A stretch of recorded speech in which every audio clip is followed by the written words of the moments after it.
Apresentou-se na manhã de hoje na cidade da Polícia Civil, aqui em João Pessoa, o pedreiro de 38 anos que dirigia o carro que atropelou 2 ciclistas na PB 008 na semana passada.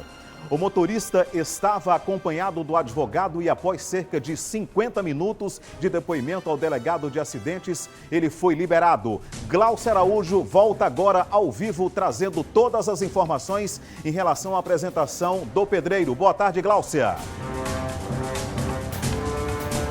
Olá, Jomar, boa tarde para você, boa tarde para todos que estão com a gente aqui no Correio Verdade.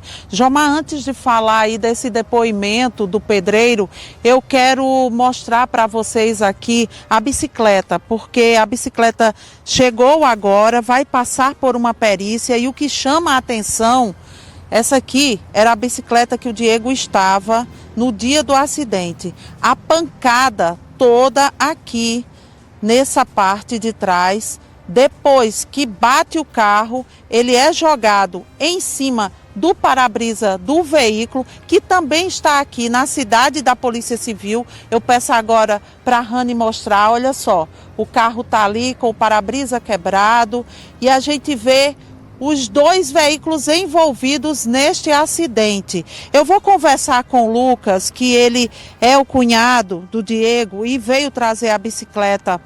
Lucas, uma história que vocês ainda estão entendendo, porque cada momento, cada capítulo é uma dor. Bom dia, boa tarde. Boa tarde. Exato, a gente tá vivendo um trauma, né? Eu estava falando com um amigo meu hoje pela manhã, eu disse, Lucas, como é que você está? É um pesadelo que eu queria acordar, na realidade. Então, assim, a única coisa que a gente pede é que o caso ele seja, enfim, finalizado de uma forma justa, até porque depois juntando as peças, juntando os depoimentos das pessoas que estavam lá, fizeram os primeiros atendimentos, a gente começa a entender a gravidade da situação. Por coincidência, um grande amigo de infância estava no local, chegou momentos depois ali, mas estava no local. É uma área que vários ciclistas estão naquele momento, naquela região, né, 6h50 da manhã. Então acabou que uma pessoa era amigo meu, eu fiz, cara, me conta como foi. E ele fez, Lucas, eu não escutei o freio do carro. Eu só escutei um giro do motor muito alto, como se fosse, enfim, quando você vai fazer, qualquer pessoa quando está dirigindo vai fazer uma ultrapassagem, você enche o motor ali, acelera e tenta aquela ultrapassagem, que é o procedimento normal de quem está dirigindo. Então ele só escutei um giro muito forte do motor e quando eu olhei para trás, eu vi o ciclista caindo. Então o que é que a gente consegue entender é que o carro ele vinha em velocidade, eu conversei com o cirurgião que fez o procedimento com o Rafael, e ele classificou o acidente muito brutal por conta do estrago feito na região da cabeça do Rafael. Então a única coisa que a gente pede para as autoridades é que possam elucidar o caso da forma mais correta possível e que busque as evidências, enfim, que se envolva de forma bem profissional no caso, para que possa finalizar de forma correta, tá? A gente viu que ele se apresentou hoje pela manhã, já foi liberado. A família fica apreensiva ali, muito preocupada com o cenário, mas eu tenho certeza que a polícia envolvida, o pessoal que está envolvido vai tentar desvendar esse caso da forma mais positiva possível e, enfim, fazer justiça para que pelo menos tenha esse conforto para a família saber que Rafael não se foi em vão, tá? Ô Lucas, ele falou durante o depoimento até que o acidente aconteceu por conta de uma ultrapassagem, ele não teria visto o Diego Rafael e aí ele acabou batendo e foi embora sem prestar socorro porque teve medo dos ciclistas. Como é que vocês entendem toda essa história? Essa é muito inocente, tá?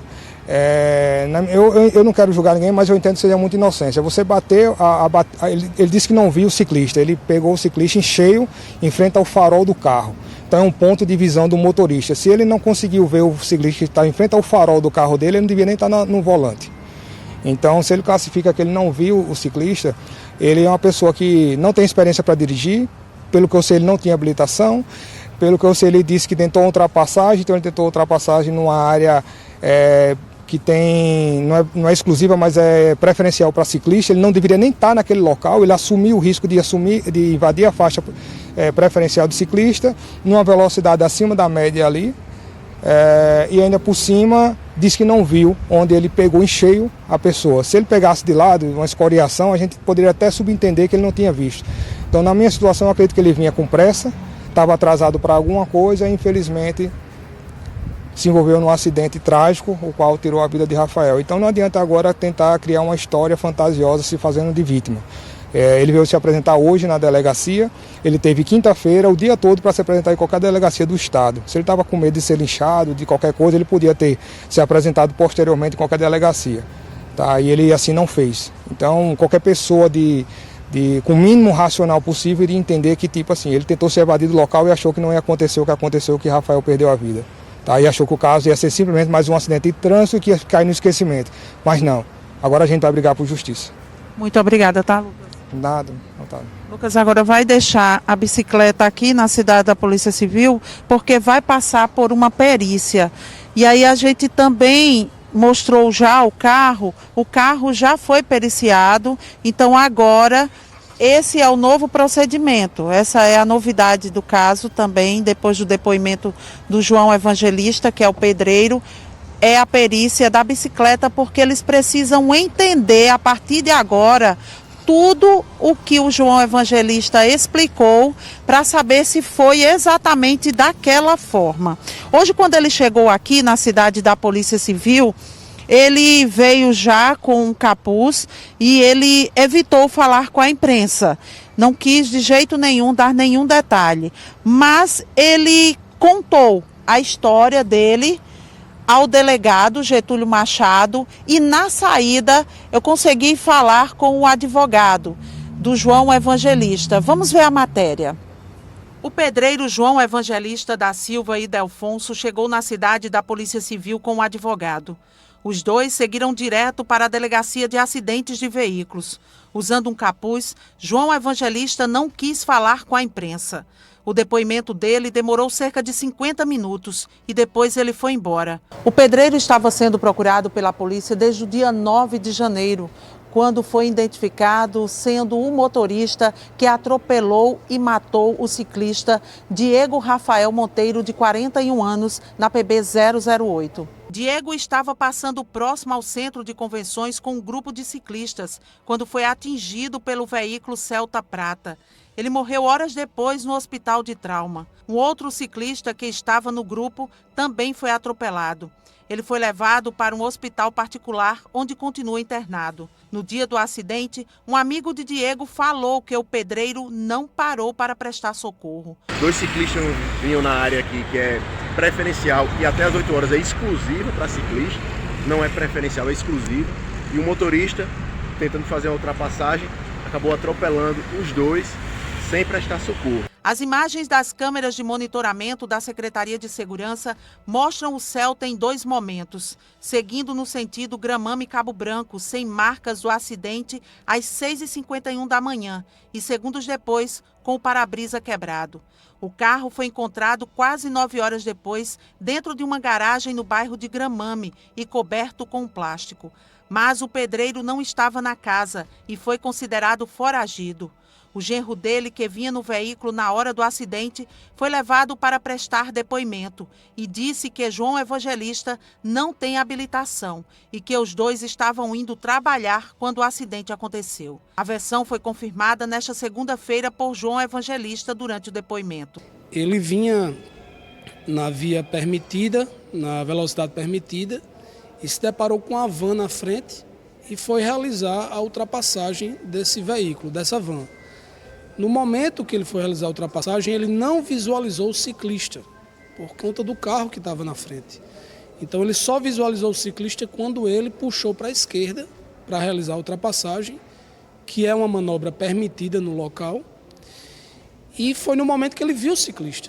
Então ele freou e puxou ainda para a direita para livrar o ciclista, mas não conseguiu, infelizmente. Colidiu com o ciclista. E a bicicleta do primeiro ciclista atingiu um ciclista que vinha na frente também. E infelizmente o ciclista veio a óbito. Ele conseguiu ver tudo isso porque ele não parou?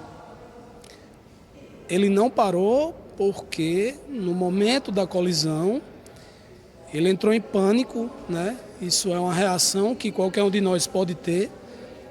E já haviam vários ciclistas que pararam no momento, já estavam vários ciclistas parados no local e ele ficou com medo da integridade física dele. João Evangelista alegou que não tem CNH porque não usa o veículo com frequência e que esta foi a primeira vez que se envolveu em um acidente.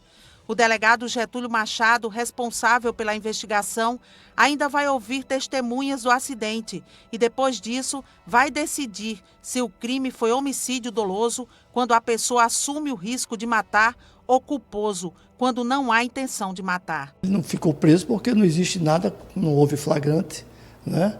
E apesar de ter sido solicitado uma prisão preventiva, porque em face da fuga dele, isso não foi concedido pela Justiça Pública. Ele foi ouvido, qualificado, interrogado. Vamos concluir o inquérito, relatar, mandar para a Justiça.